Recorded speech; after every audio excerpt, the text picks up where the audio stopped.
She made her way into his room and grabbed the diary from his bed before rushing to the kitchen. She got a pen out of her bag and started scribbling on the blank piece of paper.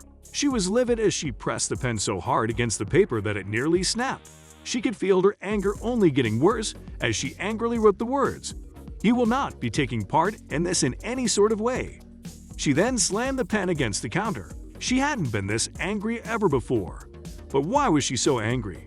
Tara Colley's day worked on a tight schedule. She was a mother, a wife, and a full-time employee. She sometimes struggled to find a good balance between all of it, but she prioritized helping her son with his homework.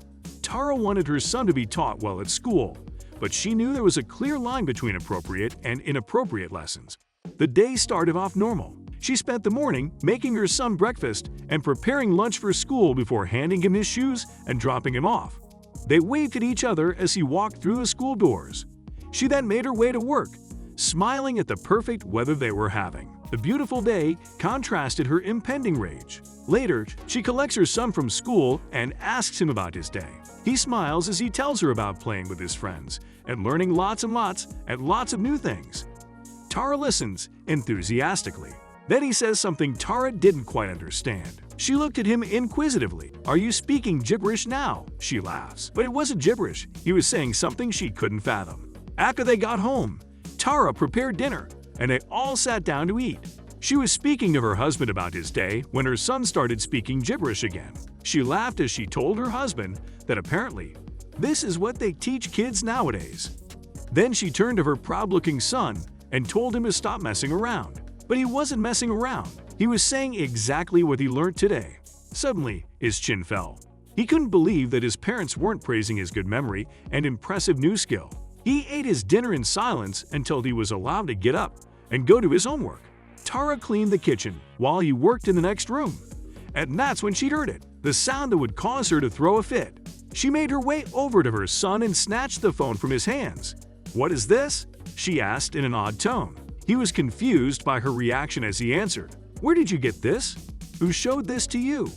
She begged him to tell her. She needed answers right now. She was livid. She wanted to know what went on in his teacher's head. He was too young for this.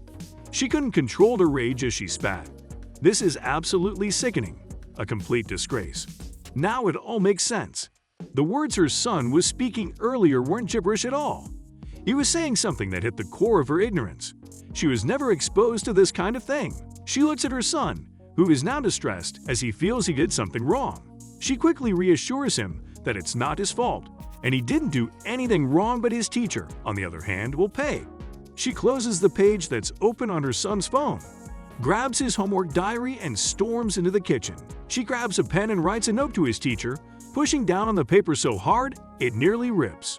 She is livid as she writes that he will not be taking part in this in any sort of way. She calls the teacher out for being a bad teacher, and if she has a problem with it, call her lawyer. She went to her bedroom and sat on her bed as she opened Facebook. She was so angry and determined to get revenge on the teacher that she decided to post about it on Facebook. She told her son exactly what to do when he handed her the note, and she couldn't wait for Karma to teach her a lesson, but Karma was targeting someone else. The teacher was dumbfounded at Tara's response to her son's homework and took it up with the school board. She then asked Tara's son why he refused to do the homework, and he let them know that his mother told him not to. Why would she do that? What was he saying, and how did it relate to his homework? Why all this uproar? Tara's son was given the homework of listening to some Muslim prayers through a QR code printed on his homework diary. That day, they had learned a bit about Islamic prayer and beliefs. It was a day of world religion teachings, as the teacher in school felt it was important to educate kids on the different religions of the world, to enlighten any religious ignorance. But this wasn't how Tara saw it. How about Christian practices? That sheet has never came home, this year or last. Sick, she added to her written tirade. Under the QR code that students were invited to scan to hear the call to prayer from a mosque in Istanbul, Kali simply wrote, "Seriously," and penned in 6 Bible verses instead. And the reason? Tara considered this an indoctrinate into the religion and resented the idea that her son be taught anything other than Christianity. She proved her point by quoting several Bible verses at the end of her note. But now that the teacher was equipped with all the facts of the matter, she was ready to set Tara straight. But she wasn't the only one. Remember that Facebook post? It took off and created a heated debate online about what should and shouldn't be taught in schools.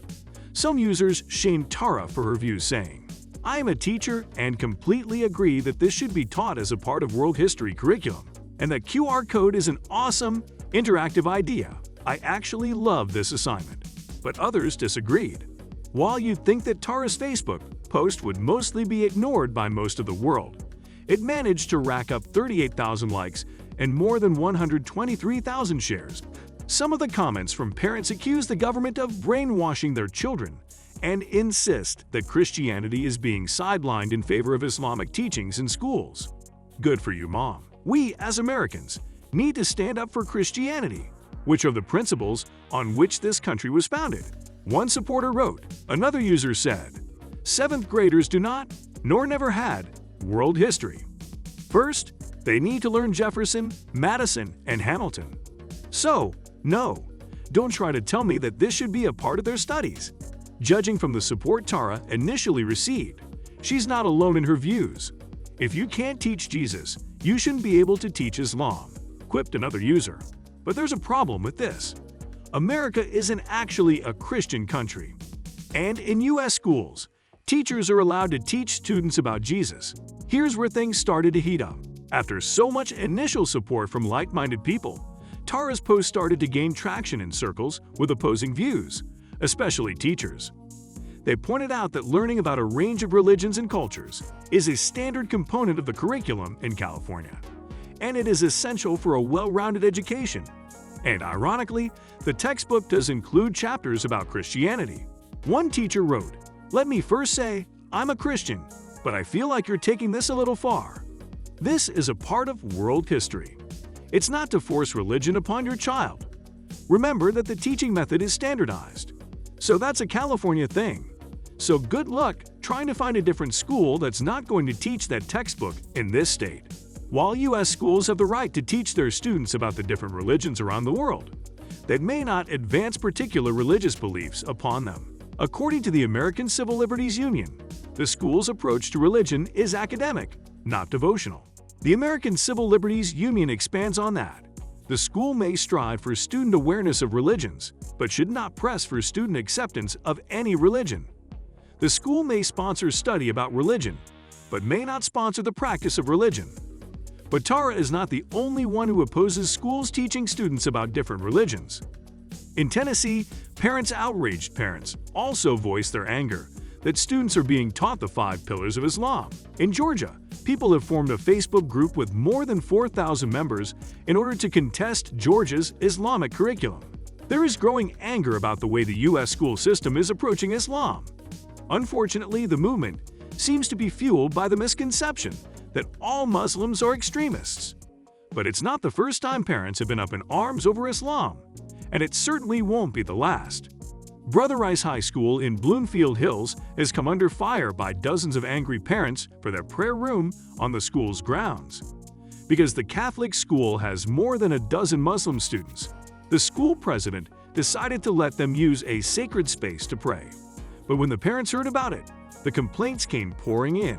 Parents wrote into 7 Action News, complaining that the prayer room at the school is unconscionable, with one mother even saying that the religious education she's paying for is undermined by Muslim students using the prayer room to practice their religious beliefs.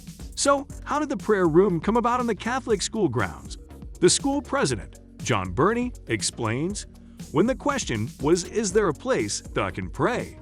The answer that evolved was yes. We have this sacred space available for you if you want it."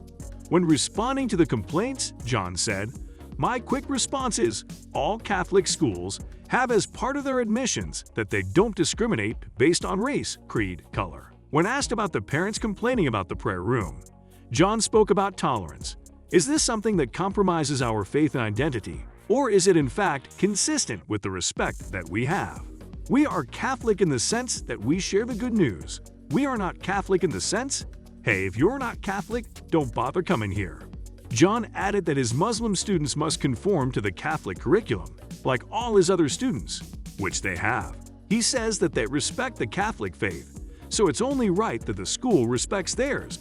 after the backlash Tara Khalid and her supporters received on Facebook. Maybe they should follow this Catholic school's example. The only thing I see here is how closed-minded you are. I'm not very religious, but last time I checked, Christianity promoted forgiveness, understanding, treating others with respect, and do unto others as you wish to be done unto you. Another user wrote on Tara's post, Tara had to create a new Facebook page after the fiery debate and backlash. But the fight continues as she is dead set on holding her ground as a proud Christian. Despite what some people think about the Islamic faith, most people agree that Tara's behavior was unacceptable. The outpouring of support for the U.S. education system that people showed on Tara's Facebook post proves that most people are generally accepting of different cultures and religions.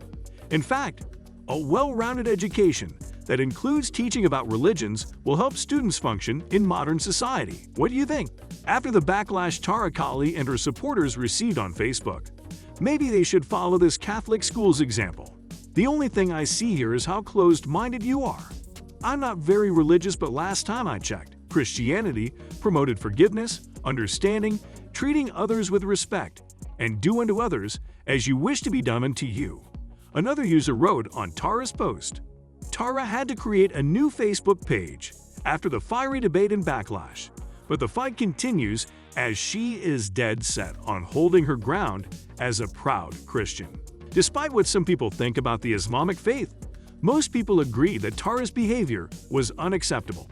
The outpouring of support for the U.S. education system that people showed on Tara's Facebook post proves that most people are generally accepting of different cultures and religions. In fact, a well-rounded education that includes teaching about religions will help students function in modern society. What do you think?